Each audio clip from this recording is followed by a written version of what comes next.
the Scott Peterson case. We'll get to all the details in just a moment.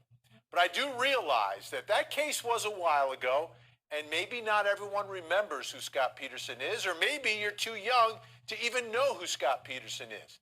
Well, there were some things that happened this summer that impacted his case, his conviction. Ted Rowlands has more for us tonight. In a unanimous opinion, the California Supreme Court reversed the death sentence against Scott Peterson, saying the trial court made a series of clear and significant errors in jury selection. At issue is the fact that several potential jurors were dismissed solely because they wrote on questionnaires that they were against the death penalty, even though the jurors gave no indication that their views would prevent them from following the law. The court, however, rejected Peterson's claim that he did not receive a fair trial and affirmed his convictions for murder. Scott Peterson was found guilty of murdering his pregnant wife Lacey and their unborn son Connor in 2003. The case received unprecedented media attention, which Peterson's appellate attorney Cliff Garner argued should have resulted in a second change of venue. Of the nearly 50% that had reached a decision, 98.5% thought he was guilty, and 6 jurors thought he was innocent out of the 1,000 that had completed questionnaires at the time the change of venue motion was raised.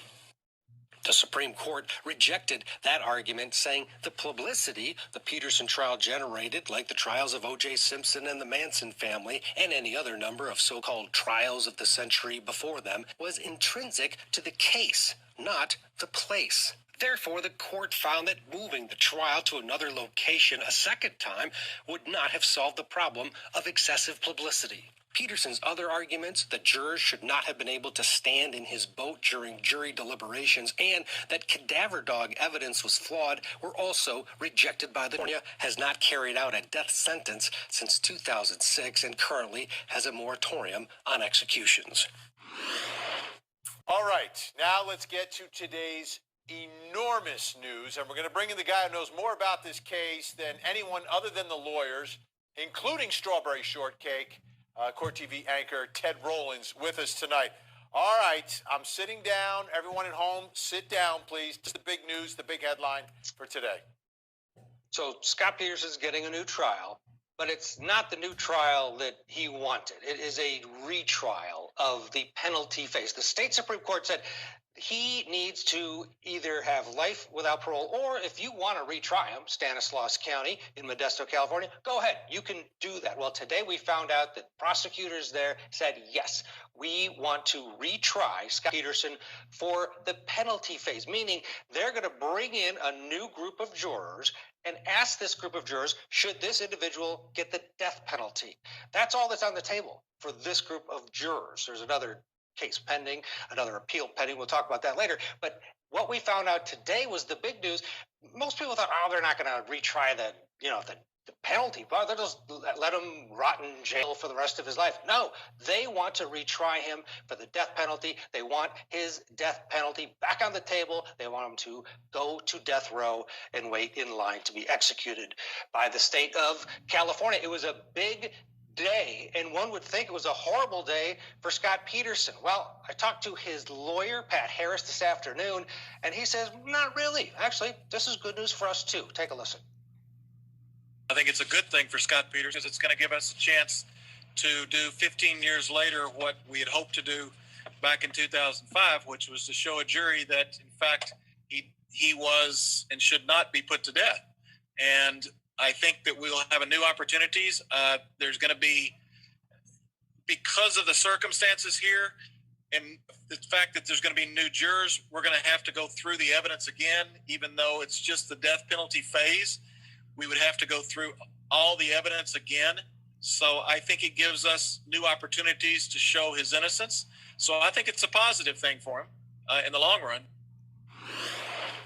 So they're going to maybe go from the scratch. Well, not totally from scratch, but they do have to build the case for this jury. They can't just say, hey, this guy was convicted of killing his wife and baby. What do you think we should do with him? They have to go through the evidence. Meaning we could see Amber Fry back on the stand. We could see the detectives, Brokini, back on the stand under cross-examination. We'll have to wait and see. I asked Pat Harris, what really is new, though, between now and then? I think there's a major difference, a couple of major differences. One is for 15 years later, emotions were running extraordinarily high at that time. Clearly, we believe that a lot of the verdict was based on emotion and not on the evidence. I think 15 years later, you don't see those same emotions. You may see a lot of the same opinions. There may be a lot of people who still feel he's guilty, but you're not dealing with the emotion.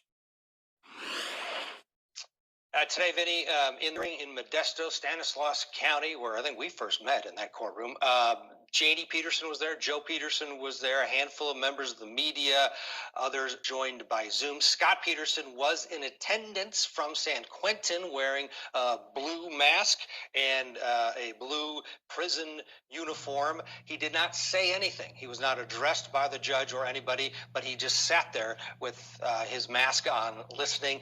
This was continued till November 6th. We should get more answers then.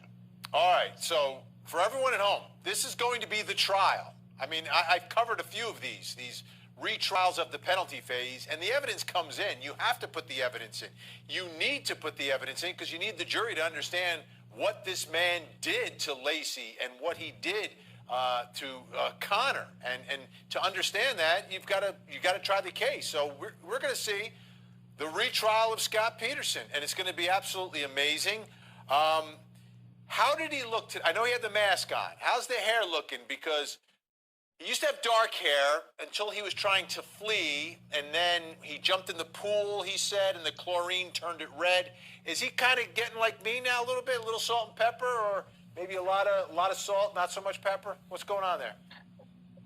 Dark and very short hair. So the last prison mugshot, if you remember that one, very short hair. That's still dark. Not getting gray yet, Vinny, but I'm sure he's got a lot to worry about. Maybe life's too easy on death row, you know? Okay, so let's take a step back now. The defense has other things in play here, right? Because ultimately they want a brand new trial, right? So what's going on that front? Because they're starting to run out of appeals, aren't they? Well, yeah, anyone on death row gets two sets of appeals, right? Your direct appeal, which talks about the case and what went wrong in the case, what you think didn't happen in the case that should have. That's one thing. That's what they're dealing with now with the reversal on the death sentence. The other side of the coin is called the habeas. That is a chance to bring in new evidence that wasn't brought in at trial, that has also been seen by the Supreme Court of California, and they decided, hey, there is something here that is concerning, and that is the conduct of Strawberry Shortcake. You mentioned her at the top. That's one of the jurors who, according to Peterson's appellate lawyers, lied about her past, lied to get on the jury, and had suffered when she was pregnant a threat to her baby, saying, and they argued that was too much. She was one of just two holdouts early on in the deliberations for a guilty verdict. They say it's very significant. The state Supreme Court, they sent it back down to San Mateo. So now it's up to the San Mateo court to litigate it. It will likely go back to the Supreme Court, and that's what Peterson is holding his breath on. He wants a new trial that at the end of the day, he could potentially be found not guilty. So is this going to be a situation where they're going to put jurors on the witness stand and try to figure out what's going on here? Is that how this whole thing could play out, that you could bring in the juror known as Strawberry Shortcake, throw her on the stand, swear her in, and try to get to the bottom of whatever they're alleging here? I think you have to, because the state Supreme Court is instructing local prosecutors to prove to us that he doesn't deserve a new trial. So how do you do that? You have to really go through piece by piece, and the big part of that equation is this one juror. Bring her on, put her under oath, subject her to cross-examination, and at the end of the day, that will determine whether or not Scott Peterson gets a new trial. All right. I foresee a little cart before the horse here thing going on right now, right? So we're going to have a retrial of the penalty phase, and there's still an outstanding issue for the guilt phase. So was there any discussion today about, hey, before we retry the penalty phase, why don't we see if we have to retry the guilt phase, or are they just not concerned about that? I'm sure they're concerned about it. No discussion about it today. Likely that'll happen on November 6th. They continued today's hearing. And you're right, because there's no point in bringing in a jury, retrying this, only to have San Mateo say yes or no of California to say he deserves a new trial. So likely what will happen is they'll set the table, they'll set some dates, knowing that they want San Mateo to go first. Get that out of the way, then retry him on this penalty phase. But the bottom line is Scott Peterson is going to be back in a courtroom in one of the two jurisdictions with a new trial. It might be a guilt phase trial, or it may be an actual new trial. I asked Pat Harris, what are you doing? Why are you representing him again? He was part of the team the first time around. Here's what he said. Because he's stone cold innocent. I believe that from day one. I spent 3 months visiting Scott every day in a jail cell in Modesto. I got to know him better than probably anyone. I think I know the evidence in this case probably better than anyone other than Scott and Lacey.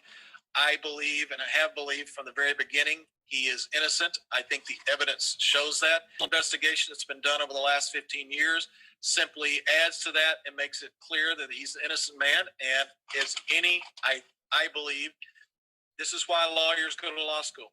This is what you want to practice. You want to help innocent people, and that's what I'm doing in this case. So, Vinny, the vast majority of people that have followed this case believe Scott Peterson is guilty. Small group, though, that has questions about it. It's obviously one of those people. And you notice that stone cold innocent remark. That's the same thing Mark Garagos said outside the courthouse in Stanislaus County after his first hearing, after he was arrested. Yeah, he's cold, but not innocent. I mean, he's been convicted. So up until the point that he's not convicted, he is presumed guilty at this point, right? Absolutely. Okay. Absolutely. Yeah. He is a guilty man. He's guilty of killing his wife and his unborn son. All right. So we're going to continue to track this, and we got to, follow the bouncing balls here, because we got two potential trials out there. One could happen, out of the wrong order, and we could end up with a law school question here at the end of it.